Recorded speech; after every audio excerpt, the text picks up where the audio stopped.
बोरीवली में सामाजिक प्रोग्राम आज पहली मर्तबा हुआ है। हालांकि शिपिंग कॉरपोरेशन के बिल्डिंग में कुछ प्रोग्राम हुए थे और वहाँ पे लोगों ने इसका लाभ उठाया था।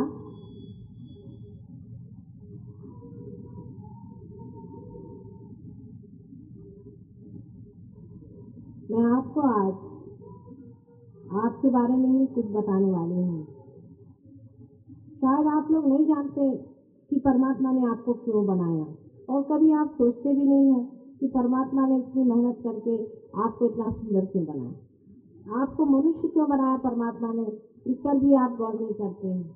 क्योंकि आपके पास समय ही नहीं है कि सोचे कि हम क्या हैं और हम किस लिए संसार में आए हैं, हमारा क्या कार्य है, इसलिए हमें परमात्मा ने इतनी मेहनत से इतने वर्षों तक एक छोटे से अमीबा से लेकर आज मनुष्य योनि में लाया है। इस पे हम लोग बिल्कुल विचार ही नहीं करते हैं। इसकी वजह यह है कि हमारा चित्त बिल्कुल बाहर है, हमारा चित्त अंदर की ओर नहीं जा पाता। तो मैं आपसे कहूँ कि आप लोग अपने अंदर झांकिए, अपने को देखिए, तो आप लोग नहीं देख सकते। आप कहेंगे कि माँ ये किस तरह से होता है कि हम अंदर की ओर जाएं। हम तो आपकी बात सुन रहे हैं, जो आप बाहर हैं आपको देख रहे हैं, लेकिन हमसे आप कहें कि अंदर की ओर जाएं तो बड़ा मुश्किल कार्य है। ये कैसे हो सकता है कि हम अपने अंदर जाएं और अपने को जाने कि हम क्या चीज है। ये तो हम लोग जानते हैं क्योंकि डॉक्टरों ने हमें बताया कि हमारे अंदर में मांसपेशियां हैं और हमारे अंदर में अस्थियां हैं और हमारे ऊपर में चमड़ा लगा हुआ है। इसके अंदर अनेक मज्जा तंतु अपना कार्य करती रहती है। बहुत सी बातों के बारे में जानकारी डॉक्टर लोग सोचते हैं कि हमें हो गई है, किंतु वो ये नहीं जानते कि ये सारी क्रिया हमारे शरीर के अंदर कौन सी ऐसी शक्ति करती है, कौन हमारे पेट से जो खाना है उसे हजम करती है, कौन हमें श्वासोच्छ्वास कराने पे उतारू करती है, कौन हमारे बुद्धि में रह करके विचार की चालना करती है। ये कौन सी शक्ति हमारे अंदर है, वो किस तरह से निहित है और वो कैसे कार्यान्वित होती है, इसके बारे में कोई भी कुछ नहीं बता सकता। जब हम पेड़ को देखते हैं तो इतना ही बता सकते हैं कि ये आम का पेड़ है, फिर ये भी बता सकते हैं कि इसमें कौन से प्रकार के आम लगते हैं, फिर ये भी बता सकते हैं कि आम का गंध कैसा है और उसका स्वाद कैसा है और यहाँ कितने बार साल में आम लगता है, किस प्रकार का ये आम होता है, इसकी पत्तियां कैसी होती हैं, इसकी जड़ें कैसी होती हैं, इसकी शाखाएं कैसी होती हैं। पर हम ये एक बार भी नहीं बता सकते कि इसके अंदर जो शक्ति प्रविष्ट है, जो इसके अंदर से बह रही है, जिसने ये आम बनाया है, वो शक्ति किस प्रकार की, वो किस तरह से इसमें बाहर लाती है, वो किस प्रकार इसमें फिर फल लगाती है और वो किस प्रकार इसमें ये रस देती है। उस शक्ति के बारे में हम जानते हैं। बहुत से लोग ये कहेंगे कि ये शक्ति पृथ्वी से आती है और पृथ्वी से ऊपर जाती है और कार्य करती है, लेकिन वो है क्या? हम लोग रोजमर्रा इस तरह के अनंत जीवन क्रियाएं संसार में देखते रहते हैं। ये भी देखते हैं कि माँ के बच्चे में पेट में बच्चा रहता है और बच्चा बढ़ता है और फिर पनपता है और उसके बाद वो संसार में जन्म लेता है। कोई भी वस्तु हमारे अंदर शरीर में और परदेशी वस्तु अंदर जाए, फॉरेन वस्तु अंदर जाए तो उसको शरीर फेंक देता है। लेकिन एक बच्चा ही ऐसी चीज है जो शरीर में जब स्थापन होता है तो उसे, जब वो शरीर में स्थापन होता है तो उसे संगोपन किया जाता है, उसको संभाला जाता है और उसकी हर एक चीज, हर एक जरूरत पूरी की जाती है। आखिर ये शक्ति कौन सी है जो हमारे अंदर इसे कार्य करती है? इसके बारे में हम लोग बिल्कुल अनभिज्ञ हैं, इसको हम जानते नहीं, बिल्कुल अपरिचित हैं हम अपने ही से जिससे हम कार्यान्वित हैं। अगर किसी प्रकार हम इस शक्ति के ऊपर अपना काबू पा लें, इस शक्ति से हम संबंधित हो जाएं या इस शक्ति को हम अपने हाथ में ले लें तो क्यों ना हम अनेक कार्य करके दिखा सकते हैं जो कभी भी हम नहीं कर पाते। इसी शक्ति को जानने के लिए सहज योग का हमने प्रचार शुरू किया है। सहज योग अनंत काल से संसार में वर्तमान है। इस शक्ति का जितना भी कार्य है वो सहज है, सहज है। सह माने आपके साथ और जो माने पैदा हुआ, आपके साथ जो पैदा हुई शक्ति है, जो आपके अंदर हर समय स्थित है, जो आपके अंदर वर्तमान है, जो आपके अंदर कार्यान्वित है, उस शक्ति के द्वारा योग को पाना माने परमात्मा से अपना संबंध स्थापित करना, यही सहज योग है। मनुष्य के अंदर ये शक्ति विशेष रूप से अदृश्य रहती है। उसे डॉक्टर लोग स्वयं चालित के नाम से जानते हैं, जिसे वो ऑटोनॉमस नर्वस सिस्टम कहते हैं। ऑटो का मतलब होता है स्वयं चालित, पर ये स्वयं कौन है, इसे हमने खोज के नहीं निकाला। ये स्वयं कौन सी चीज है? सिर्फ किसी को कहने देने से कि ये प्राइम मिनिस्टर है, वो प्राइम मिनिस्टर कौन है, क्या है, कैसे कार्य करता है, उसका तो कुछ पता नहीं होता। इस तरह से एक कुछ अजीब सा छिपा हुआ नाम दे दिया कि ये स्वयं चालित है, इसे हम नहीं जान सकते। लेकिन यही स्वयं हम लोग हैं। जिस वक्त हम ये स्वयं हो जाते हैं, तब हम अपने सारे कार्यों को खुद ही कर पाते हैं। ये स्वयं ही हमारे अंदर छिपा हुआ ईश्वरी तत्व है, जिसे हम लोग आत्मा के नाम से जानते हैं। ये आत्मा हमारे हृदय में वास करता है, लेकिन इसका आसन यहाँ पर हमारे सर पे यहाँ पर हर समय रहता है।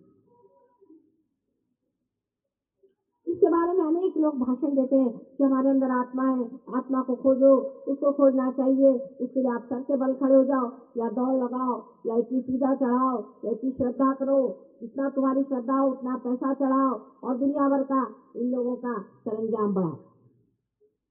ऐसी चीजों से आत्मा कभी नहीं मिल सकता, इससे वो खो जाएगा हमेशा के लिए। आत्मा की खोज नहीं हो सकती, आत्मा प्रकाशित होता है। जो लोग संसार में बाहर या कहीं जंगलों में रह करके संन्यास आदि ले करके द्राविडी प्राणायाम करके आत्मा की खोज करते हैं, वो बहुत गलत रास्ते पर है। आत्मा अपने ही अंदर प्रकाशित होता है, अपने ही आप सहज सहज समाधि लाए।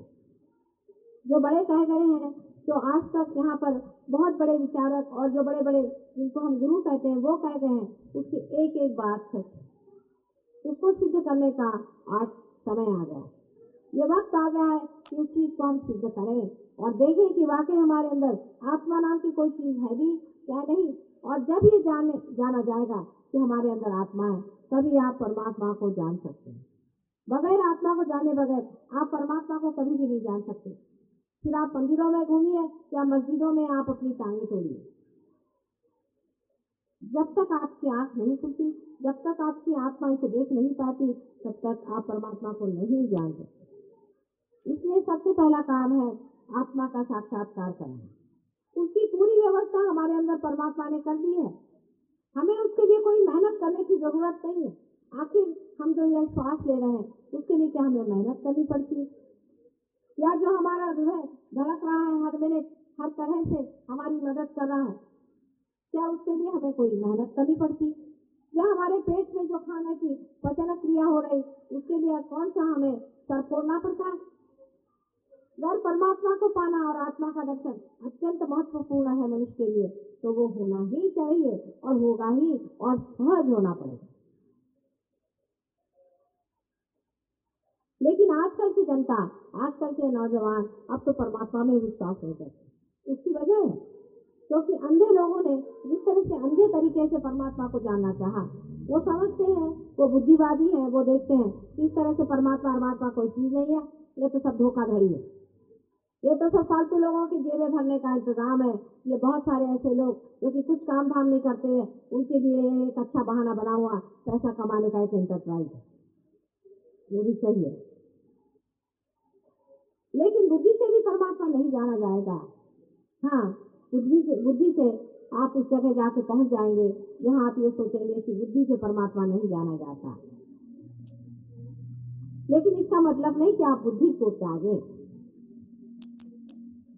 बुद्धि का त्याग मैं नहीं कह रही हूँ, बुद्धि पूरी की पूरी वहां बनी रहेगी, सिर्फ उसमें प्रबोध होना चाहिए। ज्ञान एक चीज है और बोध दूसरी चीज है। बोध होना चाहिए। जब परमात्मा का बोध हो जाता है, वो कोई लेक्चर देने से या आपका ब्रेन साफ करने से नहीं होने वाला। एक चीज है, घटना है जो आपके अंदर घटित होनी चाहिए। आपको वो होना पड़ेगा, आपको आत्मामय होना पड़ेगा। जब तक वो नहीं होता तब तक कोई बात करना बिल्कुल व्यर्थ। इस बात को सिर्फ मैं आपको वहां तक पहुंचा रही हूँ जहां आपको खड़े होकर के इंतजार करना पड़ेगा कि वो घटना आपके अंदर घटित हो।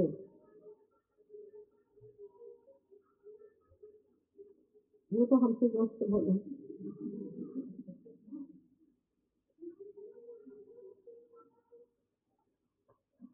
अब दूसरी बात जो बहुत समझने की है कि इसके लिए आप कुछ कर भी नहीं सकते, उसी प्रकार आप इसको खरीद नहीं सकते।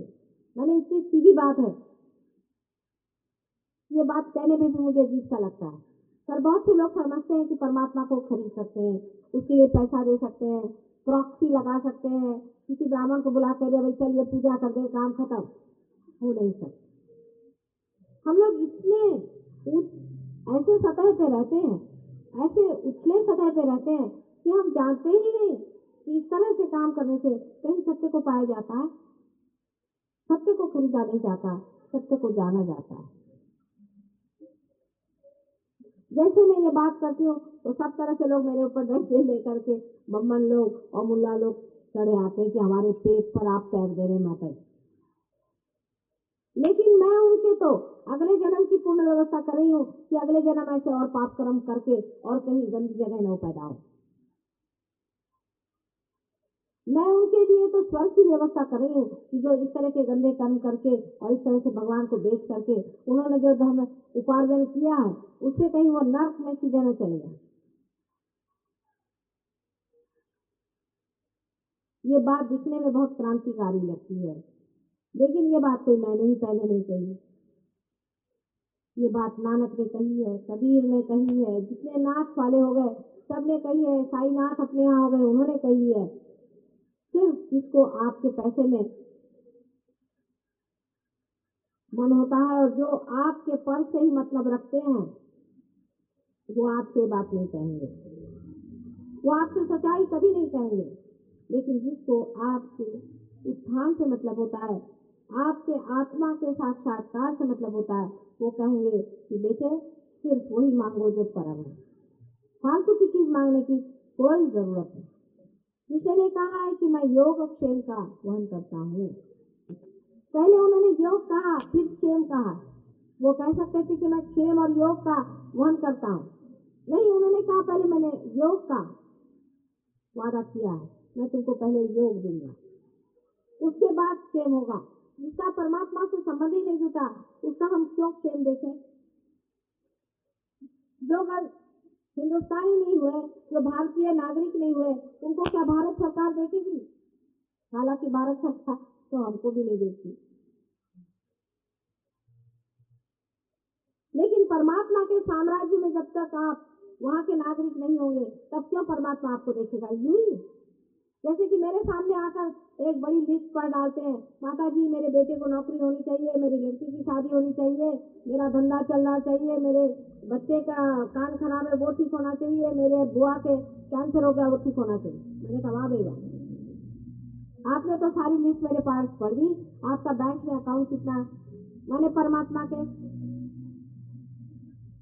वहां तो कोई नहीं, वहां तो ओवरड्राफ्ट चल रहा, तो मैं तुम्हारा क्या भला कर सकती हूँ? भगवान के पास अगर आपका कोई भी दावा नहीं है, उनसे कोई संबंध नहीं है, उनसे कोई मतलब नहीं है, तो मेरा भी आपसे क्या मतलब हो सकता है? मुझे कल अगर हिटलर आके मुझसे कहे कि मेरे लिए आपने कुछ नहीं किया, उसके लिए मैंने अच्छा इंतजाम कर रखा है नर्क में जलने का, भुनने का और मरने का, और क्या इंतजाम होना चाहिए? इसलिए ये भी समझना चाहिए कि परमात्मा को पाने के लिए हमारी थोड़ी बहुत संपदा तो होनी ही चाहिए। लेकिन जैसे मैं कहती हूँ कि ये भारत भूमि जो है ये अत्यंत बड़ी भारी बहुत बड़ी संपदा है। ये योग भूमि में आप जो पैदा हुए हैं ये पूर्व जन्म के अनेकों अनेकों अनेकों पुण्य कर्मों की वजह से हुए हैं। शायद आप इस बात को विश्वास नहीं करेंगे अगर आप कहीं विलायत में जाएं और देखें कि वहां पर लोग किस कदर नर्क में जल रहे हैं तो आप मेरी बात का विश्वास करेंगे। अनेक पुण्यों की वजह से आप इस भारतवर्ष में पैदा हुए और इसी के कारण आपको आत्मदर्शन भी बहुत आसानी हो सकता है। पर हमारे यहाँ जनता जनार्दन ये सोचती है कि परदेशियों जैसा होने से ही आपका बड़ा ही कल्याण होने वाला है। वहाँ के बारे में थोड़ा सा बताना जरूरी है। इंग्लैंड में हर हफ्ते में 2 बच्चे माँ बाप मार डालते हैं। अच्छे बच्चे, मतलब ऐसे नहीं कि जो अनैतिक बच्चे। क्या आप विश्वास कर सकते हैं? माँ खुद अपने बच्चों को मार डालती। अपने यहाँ दूसरा है हाल, आप जानते हैं कि बच्चे के पीछे में देश भी बेच डालेंगे।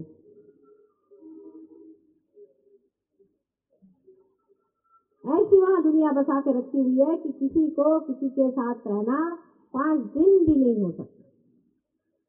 5 दिन भी कोई झगड़ा किए बगैर 2 आदमी रह ले तो सोच जाते कि कैलेंडर लग जाए।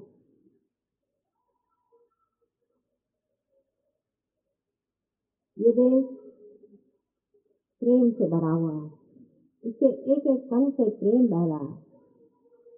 अब आप लोग अगर अंग्रेजों के चरण लेकर के और उन्हीं के रास्ते पर चलना चाहते हैं और अपने को उसी तरह से बढ़ावा देना चाहते हैं तो ठीक है। पहले ये देख आइए कि किस खाई में उनके बच्चे पड़े हुए हैं और फिर आप उनको अपना नेता माने।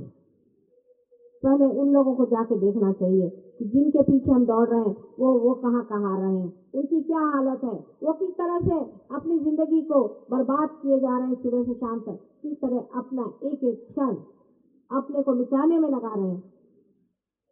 सबसे ज्यादा स्वीडन में आत्महत्याएं होती है, जहाँ से सबसे ज्यादा पैसा।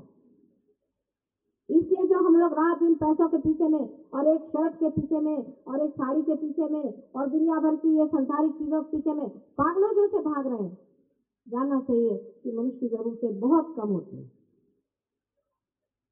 इसके चक्करों को बहने के लिए ठीक है आप चाहें कि उनके जैसे ठोकरें खाएं और फिर कुएं में गिरे और उसके बाद मेरे पास आए और फिर मैं आप पर मेहनत करती रहूं तो करिए, उसके लिए भी मैं तैयार हूँ।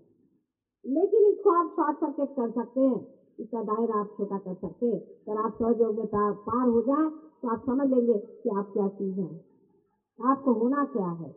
इस प्रकार ये एक मशीन है, इसको आप जब तक मेन से नहीं लगाते इसका अर्थ नहीं निकलता। उसी प्रकार आप भी एक मशीन है, आपको जब तक मेन से लगाया नहीं जाएगा आपका कोई भी अर्थ नहीं निकलता।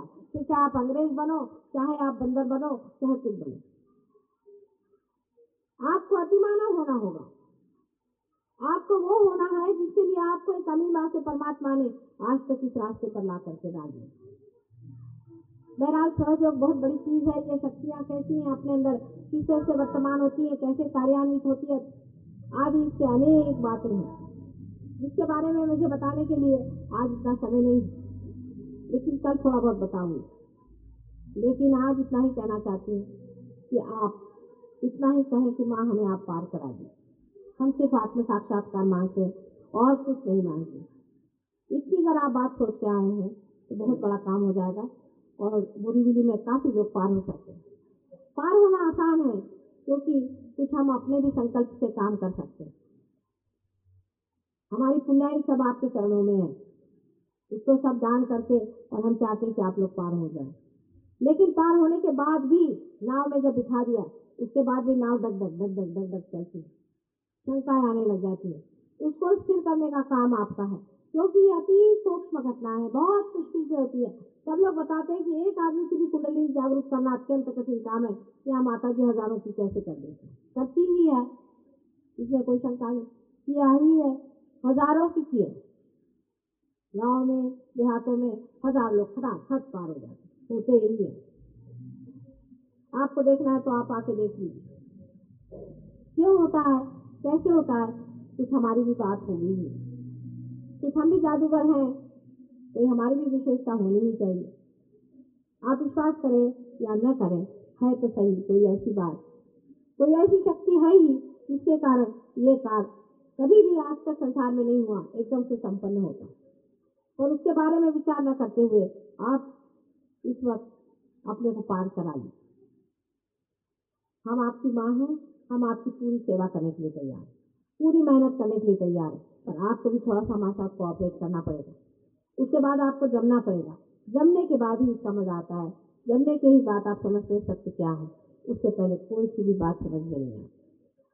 ये भी नहीं समझ में आता कि परमात्मा है या नहीं, विश्वास करें या नहीं करें, कोई भी चीज है या नहीं, इसका उत्तर नहीं आता। जैसे कि मैं कहती हूँ कि आप एक कंप्यूटर के जैसे परमात्मा ने बना दिए हैं, लेकिन उसको जब तक मेल से नहीं लगाएंगे किसी भी चीज का सवाल जवाब नहीं हो सकता। कोई भी बात जो अविनाशी है, जो अनंत की है, जो एब्सोल्यूट है, उसको जान नहीं सकते। इसलिए इस चीज को प्राप्त कर लेना एक महत् कार्य है। ये कोई ऐसा नहीं कि आप बाजार में जाके शॉपिंग कर लें, ये बहुत गहन और गंभीर चीज है और अत्यंत अति सूक्ष्म। इसको स्वीकार करना चाहिए नतमस्तक होकर के। आशा है आप में से बहुत से लोग आज पार हो जाए, मुझे पूर्ण आशा है ये कार्य हो सकता है। आपके यहाँ भी बोरीवली में हमने चाहा था कि एक सेंटर खोले, यहाँ है भी, हमारे राजा भाई यहाँ के बहुत बड़े सहयोगी हैं, उनका आप लोग पता ले लीजिए। कल भी यहाँ प्रोग्राम होने को है, कल भी हम लोग आएंगे, सब लोग यहाँ आइएगा और पूरी तरह से इस चीज को प्राप्त कर लें। घर में जब गंगा दौड़ के आती है तो उसका लोगों को इतना महत्व नहीं रहता। दूसरी चीज है कि कोई सर्कस हो तो ज्यादा अच्छा लगता है, फालतू के चमत्कार हो, यहाँ से कोई हीरा निकाल के दे तो हजारों आदमी दौड़ने को आएंगे। लेकिन परमात्मा को और कोई धंधा बचा है या नहीं कि जवेरी की दुकान खोलने की है। और ऐसे जो हीरे निकालने वाले हैं उनसे कहना चाहिए कि आप जाकर हिंदुस्तान की समस्याएं सुलझा दें। जो अमीर लोग हैं उन्हीं को ये हीरे देते रहते हैं, ठीक ही है, अमीरों के लिए यही इलाज अच्छा है। जो बहुत ज्यादा अमीर है वो सहयोग में कभी नहीं आने वाले, मुझे नहीं लगता आएंगे। जब उनकी अक्ल दुरुस्त होगी तब शायद आए तो आए, वैसे आने वाले नहीं।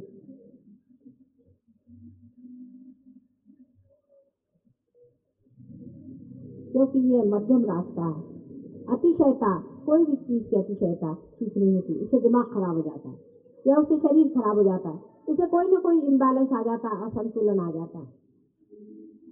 इस कारण आज आप परम को पाने की ही व्यवस्था करें। परम को पाते ही सब चीज ठीक हो जाती है, पर कोई अतिशयता नहीं आती, पूरा संतुलित, अत्यंत आनंदमय, सुखमय, शांतिमय जीवन हो जाता है।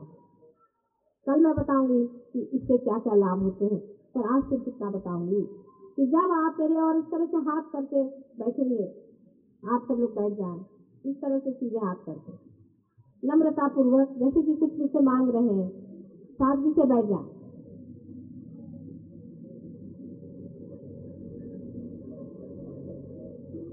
तो आपके अंदर की कुंडलिनी जागृत हो जाएगी, क्योंकि आपके अंदर ये जो 5 उंगलियां और ये 5 उंगलियां हैं, ये सब आपके अंदर बसे हुए सेंटर्स हैं, चक्र हैं, अति सूक्ष्म है, वो यहाँ से खींच लेंगे शक्ति। आपके अंदर की कुंडलिनी जागृत होने के बाद पहली चीज आपको होगी कि आप एकदम निर्विचार हो जाएंगे। आप आंख बंद करके अपने अंदर देखेंगे तो कोई विचार अंदर से नहीं आ रहा। उसके बाद जब ब्रह्मरंध्र को कुंडलिनी छेदेगी तो आपके अंदर से चैतन्य की लहरियां ऐसी ठंडी ठंडी हवा जैसे बहना शुरू होगी। जब आप मेरे ओर करेंगे तो मेरी ओर से आपके अंदर ठंडी ठंडी हवा आएगी। कभी कभी ऐसा भी होता है कि संतुलन न रहने के कारण एक हाथ में आती एक में नहीं आती, उसका संतुलन हम बना देंगे। कहीं कहीं चक्रों की पकड़ होती है, उसको भी ठीक कर देंगे। लेकिन पहले है कि आपकी मोटर शुरू कर दें, आपको हम साक्षात्कार देंगे, उसके बाद आगे की बात होगी।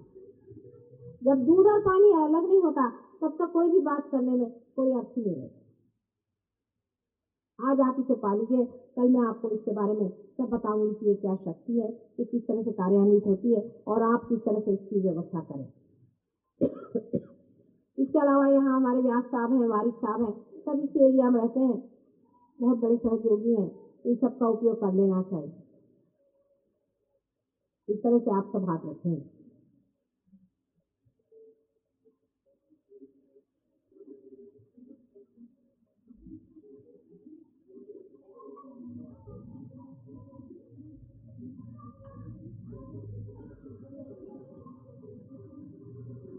आंख बंद कर ले, अगर आंख में कोई धड़कन हो तो आंखें खोल ले। असे माझ्याकडे हात करून बसा नम्रतापूर्वक आणि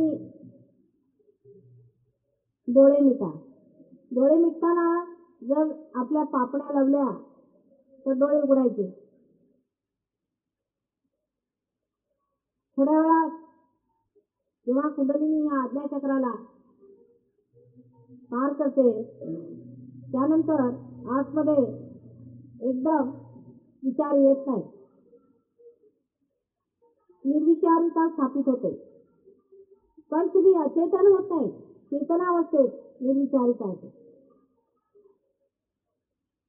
आणि जेव्हा कुंडलिनी ब्रह्मरंध्र चेतते, त्यावेळेला आपल्या हातातनं थंड थंड असे वारे उलागतात.